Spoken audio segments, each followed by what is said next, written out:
Oi, gente! Hoje a videoaula é sobre cenografia e o trabalho do cenógrafo. Vamos lá? Os objetivos que a gente tem nessa videoaula é que vocês investiguem a função teatral do cenógrafo e os processos de criação dele. A cenografia, ela tem eu encontrei algumas definições para elas. A definição mais literal dela vem da palavra grega, que quer dizer, seria desenho da cena. Então, essa tradução literal seria pensar a cena, o desenho de como será a função do teatro. Eu deixei aqui para vocês uma definição de um cenógrafo brasileiro bem importante, o J.C. Cerrone. Depois eu vou falar sobre ele mais para frente. Ele fala que a cenografia é a dramatização do espaço. Então, ele entende que a cenografia é um conjunto de coisas que funcionam também para a apresentação teatral de um espetáculo. E o cenógrafo é o trabalhador, a pessoa que cria o cenário e desenvolve essa função da cenografia dentro do teatro. E o cenógrafo, ele tem que pensar nesse espaço cênico, mas ele tem que compreender algumas noções, coordenar os projetos de serralheria, marcenaria, entender de design. Então, a função dele coordena esses outros trabalhadores para que o espaço cênico esteja de acordo com o espetáculo, com a direção de arte, com o que se quer passar para o espectador. Eu vou falar primeiro para vocês sobre a evolução do espaço cênico.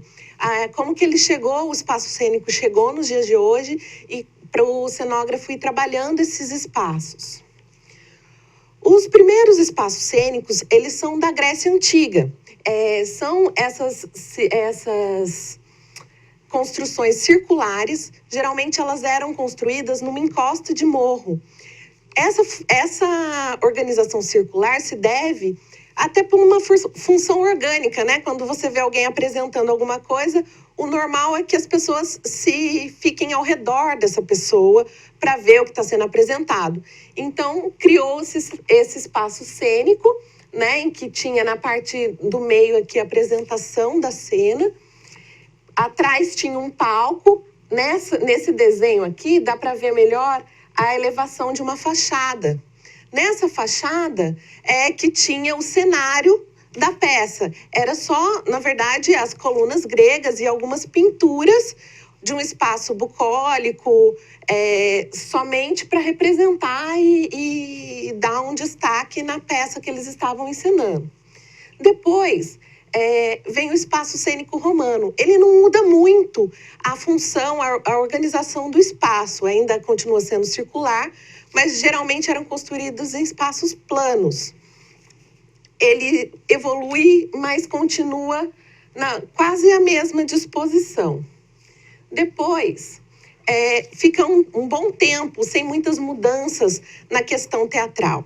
O espaço cênico só vai ter uma mudança no Renascimento, que um arquiteto chamado Vitrúvio, ele pensa o espaço cênico de uma nova maneira e ele descreve como se deveria organizar esse espaço cênico, tendo como base do cenário os desenhos em perspectiva, que entra lá na aula de História da Arte também, que é onde surgem os pintores que utilizam a perspectiva nos seus trabalhos. Então, o plano de fundo eram cenários, apenas tecidos ou painéis pintados, mas usando essa técnica da perspectiva. E nessa mesma época se desenvolve o que a gente chama de caixa cênica italiana, que a maioria dos teatros hoje em dia apresentam essa forma, né? Que é essa caixa aqui no fundo, onde acontece a cena, o espetáculo. Já no século XX, alguns cenógrafos começam a questionar essa ideia do espaço cênico figurativo, do cenário ser muito figurativo, usando apenas os painéis com uma pintura. E eles começam a pensar outras formas dos atores ou dos dançarinos interagirem com o espaço. E aí começa uma nova modalidade de cenário, que não são figurativos.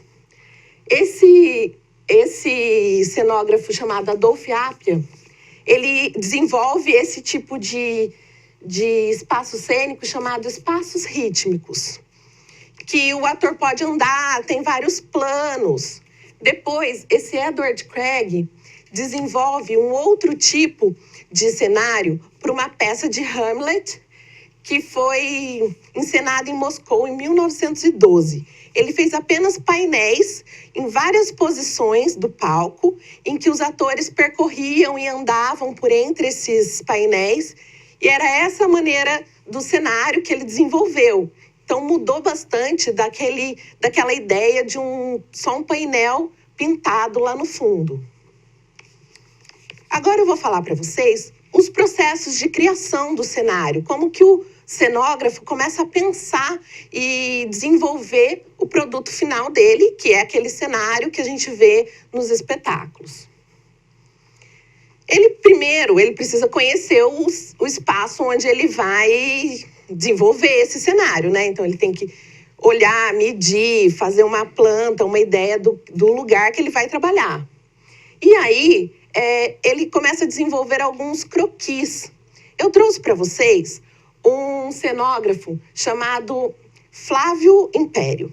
Ele foi um cenógrafo que começou a mudar o tipo de cenografia no Brasil. E ele começa a pensar a cenografia como um conjunto da arte, da direção de arte do espetáculo. Então ele faz os croquis aqui, tem 2 croquis dele, um sobre a primeira cena, a primeira parte do espetáculo Chiquinha Gonzaga, Ó Abre Alas, que foi encenado em 1983. E ele pensa como que vai ser essa estrutura, os tipos de tecido, de uma forma ainda de ideias. Então, são chamados croquis. Ele também faz alguns croquis de como vai ser o espaço cênico, quais estruturas ele precisa ter. Esse é um esboço, um croquis, que ele ainda vai desenvolver uma maquete. É um primeiro passo. Depois, ele pode utilizar os processos de colagem ou de painel inspiracional, moodboard, tem vários nomes. Mas eles pegam ideias, tecidos, cores, coisas que representam a peça e o que eles querem transmitir e começam a montar ideias. Então, são colagens. Esse é da mesma obra, o mesmo cenógrafo que fez esse trabalho. E ele se envolveu tanto no processo artístico dessa obra, que ele também trabalhou nos folhetos do espetáculo. Então, a arte gráfica é dele também.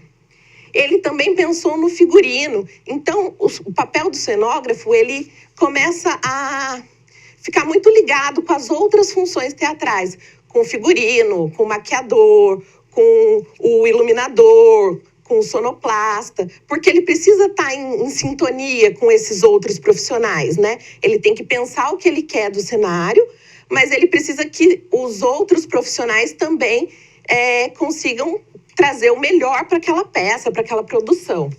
Ele aqui, por exemplo, fez o figurino, ele pensou no que a Chiquinha Gonzaga estaria vestindo, ele pesquisou o tecido, ele definiu que essa capa seria importante, porque era a cor do marido, então ele chamou de uma capa prisional, né, que remetia à época em que ela ainda não era essa artista conhecida, que o marido a dominava. E aqui já uma cena dessa produção teatral, com o cenário dele, dá para ver bem a escada, aquele esboço que ele fez, que eu mostrei para vocês nos slides anteriores, dá para ver aqui a estrutura, os atores, como eles se posicionam nesse cenário que ele criou.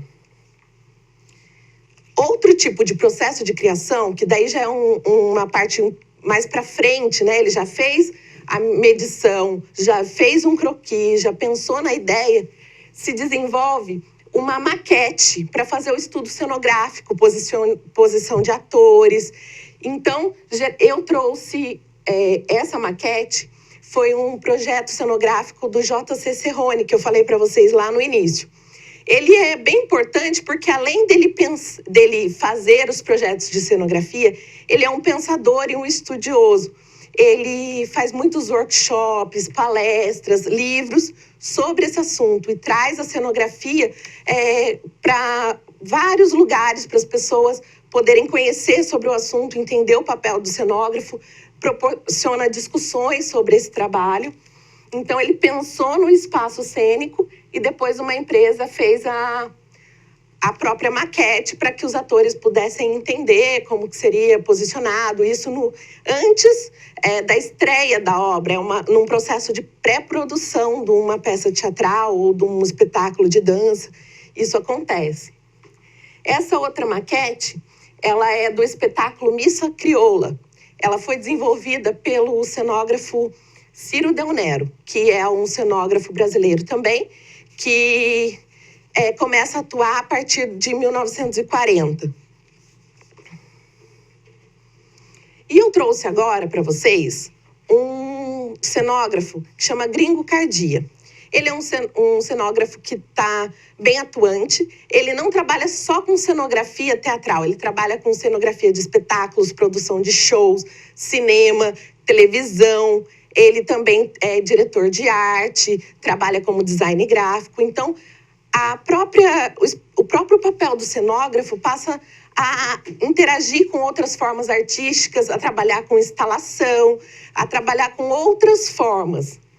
E esse cenógrafo, ele pensa na cenografia de forma que os artistas interajam com o espaço cênico. Vou mostrar um vídeo para vocês. Esse vídeo, ele é uma cena do espetáculo Tatiana. O espetáculo foi desenvolvido por uma bailarina, coreógrafa chamada Deborah Coker, e eles sempre trabalham em parceria, o Gringo Cardia e a Deborah Coker. E esse cenário, ele faz parte da primeira parte do espetáculo, e os atores, eles andam pelo cenário, eles mexem nessas formas de madeira, então estão bem ligados, né? O cenário e os atores, eles passam a fazer parte dessa obra. Tem um outro vídeo que já vai entrar para vocês, que também é um cenário do Gringo Cardia para o espetáculo Velox, que também é da Deborah Coker. E é muito legal, porque praticamente o cenário e esses bailarinos alpinistas é que fazem todo o espetáculo em si, né? Então, todo o movimento de dança, de salto, de desenvolvimento desses dançarinos está em cima do cenário. Então, basicamente, se desenvolve a peça aqui. Pode ir. E aí, é isso que eu queria passar para vocês, que o papel do cenógrafo, ele hoje evoluiu, não é mais só um painel no fundo, ele faz parte de toda a cena teatral, tá bem ligado com toda a produção de direção de arte, né? Tem que estar em sintonia com os outros profissionais do teatro. E essa foi o assunto que eu trouxe para vocês. E aquele recadinho, fique em casa, até a próxima videoaula. Vou só passar as fontes para vocês que eu usei.